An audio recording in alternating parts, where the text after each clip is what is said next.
Hola Piotr, bienvenido al programa Pasión por el Piano y quiero dar también la cordial bienvenida a todos nuestros seguidores a un programa más de esto que estamos abarcando de todo lo que es la metodología de Frédéric Chopin. Entonces, mira, hoy antes de iniciar el tema, me gustaría avisar a nuestros seguidores que hoy develaremos ese gran secreto. ¿Quién fue el compositor célebre que vivió y enseñó en el Conservatorio de Detmold? Hola Cintia, una vez más, mucho gusto de estar aquí contigo, con los oyentes, en este próximo capítulo de la metodología pianística. Estamos hoy en una de las salas de concierto de la Academia de Detmold y quería por fin decir cuál es el compositor famoso que está vinculado a Detmold, que vivió en Detmold y que incluso sabemos que dio clases en este edificio en el cual se encuentra la academia, que probablemente incluso estuvo aquí en este salón y pisó este piso. Y es el compositor que está detrás de mí, que es un busto de él, un poco moderno, y quizás sea difícil a primera vista distinguir de quién se trata, porque nosotros conocemos a este compositor más que todo como árabe, un poco más avanzado de edad, pero aquí está demostrado como un joven, porque era muy joven cuando vivió en Detmold, sobre esos de los 20 años aproximadamente, y se trata de nada menos que Johannes Brahms. Brahms vivió varios años en Detmold y por eso que hay una vinculación también de la academia hacia Brahms. Y esta sala aquí, esta pequeña sala de conciertos, también se llama la sala de Johannes Brahms Saal. ¿Qué tiene que ver Brahms con nuestra metodología? A decir verdad, Brahms quizás no tanto como Chopin, porque no dejó tantos relatos de metodología, ni sabemos tanto de su pianística como la de Chopin. Pero sí quiero mencionar 4 aspectos que me parecen resaltantes de lo que sabemos de Brahms. Primero que nada, Brahms en la juventud, o sea, en esa edad cuando él estuvo aquí en Detmold, era un gran pianista y se escuchaba solamente cosas fenomenales de cómo él tocaba el piano. O sea, quiere decir que él sí debía de alguna manera entender algo de la pianística. Como segundo ejemplo, quiero mencionar que las obras de Brahms son sumamente difíciles pianísticamente. Tomamos como ejemplo las variaciones sobre el tema de Paganini, que hay 2 libros de eso, es sumamente difícil de tocar, o el segundo concierto para piano de orquesta. Y esas obras no fueron compuestas por un compositor que se imaginó algo y lo escribió para el piano, pero se nota que es una persona que sabía que esto es posible de tocar, pero muy difícil de hacer. A diferencia de otros compositores donde uno nota que no son compositores que provienen del piano, que a veces componen cosas más simples y todavía son un poco raras para tocar en el piano porque no son pianísticas. En el caso de Brahms no, es muy pianístico todo, pero muy complicado, muy difícil. Y eso me lleva a la conclusión de que Brahms tenía que estar en la capacidad de haber tocado esas obras y haber solucionado los problemas que él mismo impone. O sea, que tenía que tener un buen conocimiento de la pianística. Como tercer aspecto, quiero mencionar que tenemos algunos relatos, algunas cartas de personas que lo conocían, que también decían que Brahms tenía una metodología muy especial para aligerar o para mejorar el uso del pulgar, que es un dedo muy complicado para nosotros los pianistas y que trae muchos problemas a resolver. en el momento de tocar el piano. Quiere decir que una persona que sabía resolver los problemas del pulgar tiene que tener un conocimiento de la pianística bastante profundo, si está en capacidad de resolver el problema.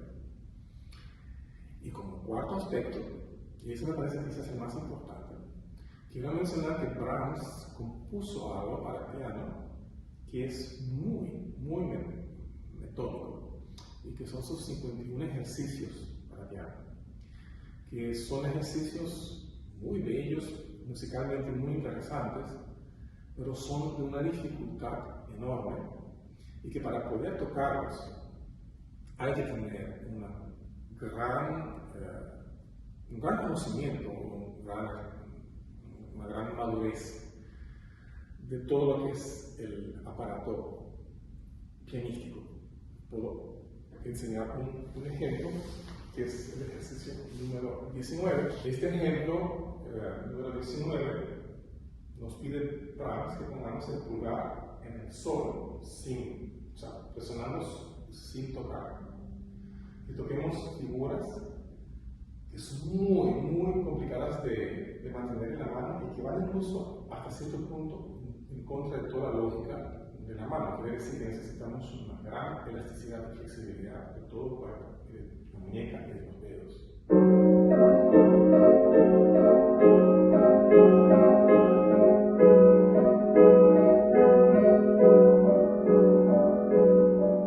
Solamente como un ejemplo. Y justamente estos ejercicios, estos 51 ejercicios, se dice que Brahms los compuso como consecuencia de una relación muy amistosa, muy profunda y muy larga que él tuvo con otro personaje, y ese sí, que fue un gran amigo de él, y ese personaje sí es para mí el primer gran metodista de la pianística, que se llama Ludwig Deppe. Piotr, me gustaría que pudieras explicar quién fue Ludwig Deppe. Sí, Ludwig Deppe es un personaje poco conocido y para muchos completamente desconocido, pero para los que se interesan por la metodología pianística es una persona muy importante. Y lo que es muy curioso es que Deppe, como ya lo conté, era un gran amigo de Brahms. Pero Deppe nació unos 20 kilómetros de aquí, en un pequeño poblado que se llama Alfredsen. Y nosotros también sabemos que cuando Brahms estuvo en Detmold, que Deppe lo visitaba. Y probablemente Deppe y Brahms estuvieron en este salón.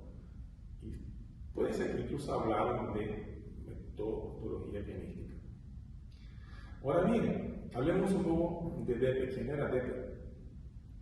Él estudió la composición, piano y dirección en Hamburgo, donde conoció a Brahms. Y toda su vida se dedicó más que todo a la dirección de orquesta. Fue director de orquesta en Berlín. Pero, como ya mencioné, él estudió piano y él aparece en el mundo de la metódica o metodología pianística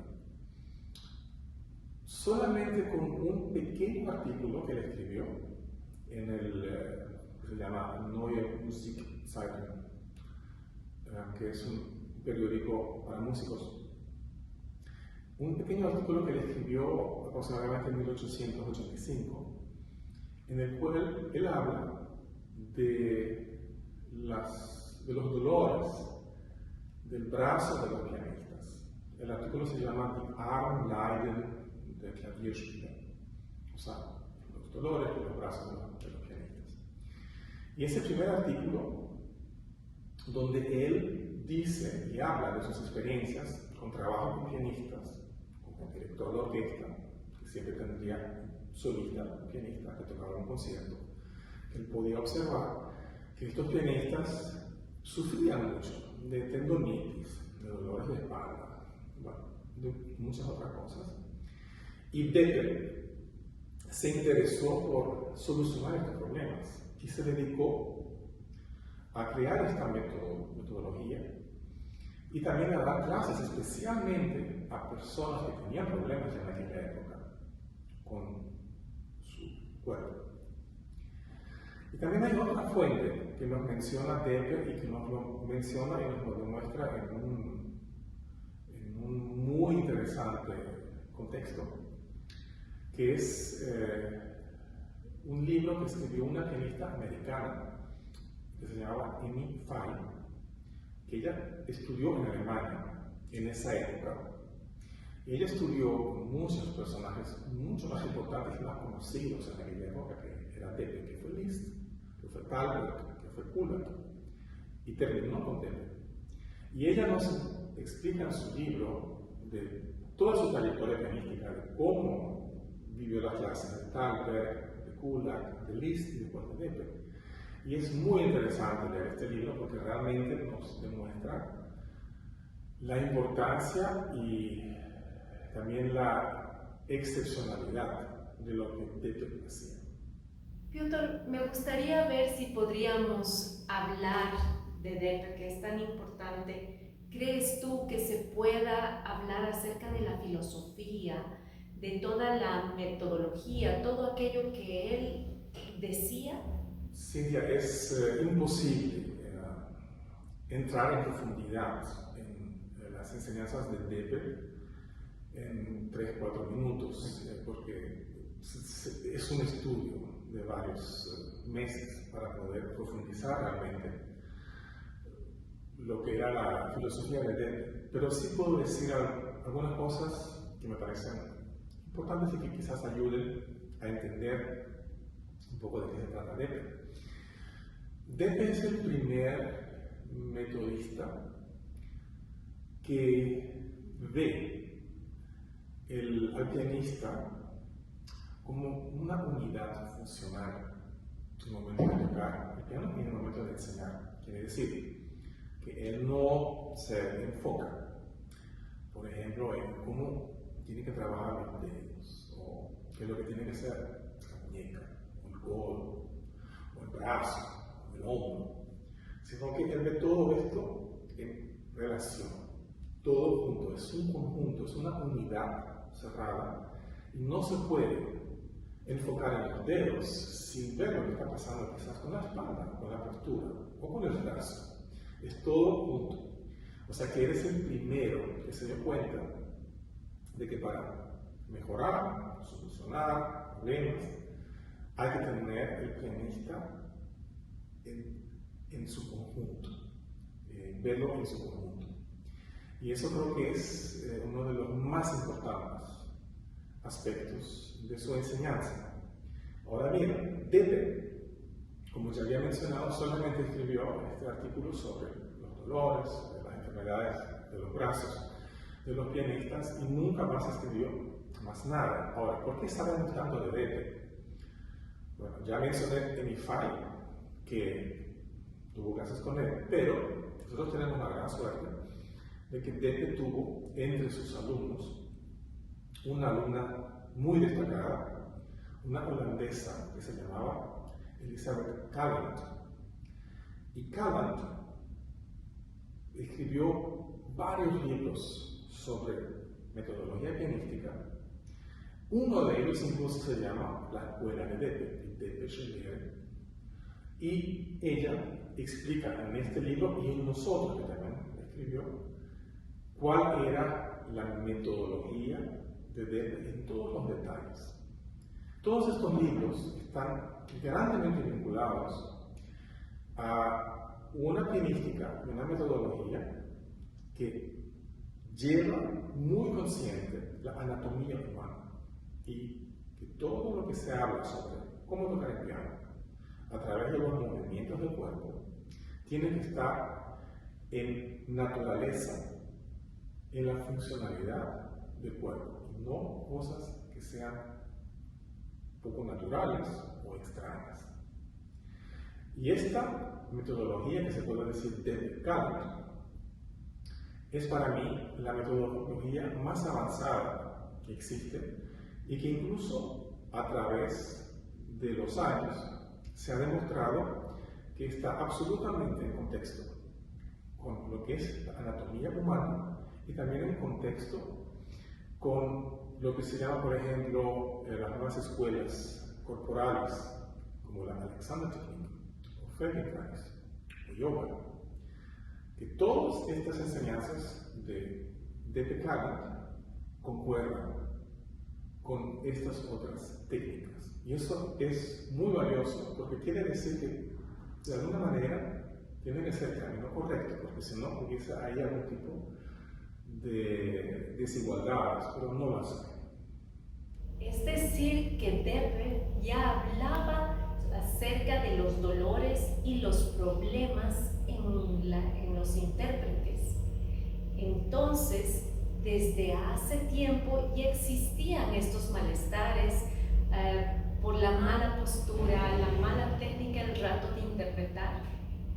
Exacto, sí, lo que tú señalas es creo que muy importante, porque es algo que ya Depe lo mencionó a finales del siglo XIX, y nosotros estamos a comienzos del siglo XXI, y todavía conozco y he oído de pianistas que tienen dolores de brazo, que tienen tendonitis, dolores de espalda, no quiero mencionar los nombres, pianistas incluso muy famosos.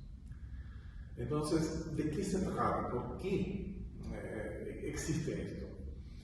Y mira qué curioso, que en la época de Depe tenía que haber sido bastante grave la situación, porque obviamente Depe conocía muchos pianistas con estos problemas, si no, no hubiese escrito ese artículo. Y estamos hablando del año 1885, unos 10 años después, o incluso pocos años después, tenemos un gran compositor y pianista que es Alexander Striabin, que viaja por toda Europa para sanar su mano derecha que no funciona más, no puede tocar más con la mano derecha. Por alguna razón, algo hizo que la mano derecha no estaba funcionando. O sea que no es un caso individual, parece que era una cosa que muchas personas tenían. Y yo solamente puedo decir lo que yo opino de esto porque no puedo retroceder el tiempo y no puedo ver cada caso. Pero sí sabemos varias cosas de aquella época. Como ya les expliqué, con la música de Chopin, de Liszt, de Schumann, la pianística se transforma en una pianística mucho más virtuosa, que necesita mucho más trabajo muscular, técnico, ¿no? Como ustedes lo quieran decir. Pero la música ya había adelantado, mientras que la metodología todavía estaba en pañales. Entonces, muchos maestros de aquella época, por ejemplo, había una escuela muy famosa en las cercanías de Stuttgart, en Alemania, donde había varios maestros que tenían la filosofía de que para poder solucionar los problemas de las obras de Chopin y de todos los compositores, había que entrenar los dedos, ¿no? Y entonces era una escuela que promovía que la gente, para fortalecer los dedos, mueva los dedos así, practiquen todo así. Incluso llegaban a decir que había que tocar el piano con una moneda encima de la mano, sin que esa moneda se caiga. O sea, ustedes imagínense mover los dedos así y no mover la muñeca para que no se caiga la moneda. O sea, es algo que va en contra de cualquier tipo de naturaleza del movimiento y del funcionamiento de la mano. Pero era en aquella época lo que ellos pensaban que iba a solucionar el problema. Como consecuencia, muchos pianistas que fueron educados de esta manera, lógicamente después de décadas de tocar así, comenzaron a tener grandes problemas musculares. Entonces, por eso hablan de esto. Ahora, al mismo tiempo, viene una filosofía que hasta cierto punto yo puedo entender, que trató de solucionar esta sobretensión que probablemente tenían estos pianistas de haber estudiado todo el tiempo así con los dedos, que también estaban completamente tiesos en el momento de tocar el piano, que decía, bueno, relájate, tienes que primero que relajarte. Y podemos hacer un ejercicio para que ustedes entiendan a lo que voy, porque estoy hablando de un personaje que se llama Breitholt, que incluso por mucho tiempo, y creo que hasta hoy, tiene más fama que Kahneman. No entiendo por qué, pero es así. Y él es la persona a la cual se le adjudica la técnica del peso. Veamos qué es de qué se trata. Si ustedes quieren, pueden hacer este ejercicio conmigo. Lógicamente, un pianista que está muy tieso, ¿no? Quizás por estudiar demasiado con los dedos, se le puede ayudar diciéndole, mira, respira, y cuando vas a exhalar, suelta el brazo, relájate. Ok, esto es algo que se siente muy bien, o sea, el brazo relajado, podemos decir, wow, qué descubrimiento. Y eso de soltar el brazo, de relajarlo así, es probablemente la célula de la filosofía, de que en el momento de tocar piano, nosotros tenemos que soltar el brazo y utilizar el peso del brazo, porque a eso es lo que va la técnica del peso. Pero justamente esto es algo que va en contra de lo que dice Beppe y Kahneman. Y ahora pueden hacer conmigo este ejercicio para que se den cuenta a lo que voy. Lo voy a voltear. Volvamos todavía a las ideas de Breitholt. Soltemos el brazo, dejémoslo relajado. Ok, está muy bien. No puedo decir nada contra esto. El problema es que yo no puedo tocar piano así. O sea, ¿qué tengo que hacer para tocar piano? Dos cosas. Primero, me tengo que alzar el brazo. La segunda cosa es, tampoco puedo tocar así. Ahora tengo que poner el brazo hasta acá para poder tocar. Ahora ustedes hagan esto varias veces en casa, incluso cierren los ojos y traten de sentir qué sucede en el momento que yo subo el brazo y lo pongo así. Sientan en su cuerpo qué músculos están activándose en este momento. Y usted se da cuenta. Y ese es el punto clave de la metodología de TPK. Que los músculos que se activan en el momento que ustedes hacen esto son los músculos de la espalda, que es un músculo del latissimus dorsi, que es un músculo enorme que tenemos en la espalda.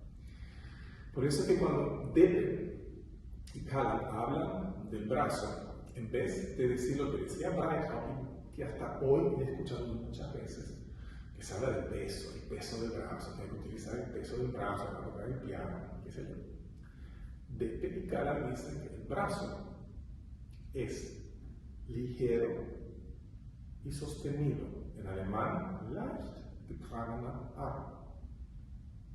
Es ligero y sostenido. Ligero porque proveniendo de esta caída, como decía Breitholt, tenemos un brazo libre. En el momento que hacemos esto, el brazo es ligero, se puede mover en todas partes y está sostenido por los músculos de la espalda. Con esto está demostrado una de las informaciones más elementales de la pianística y de la metodología.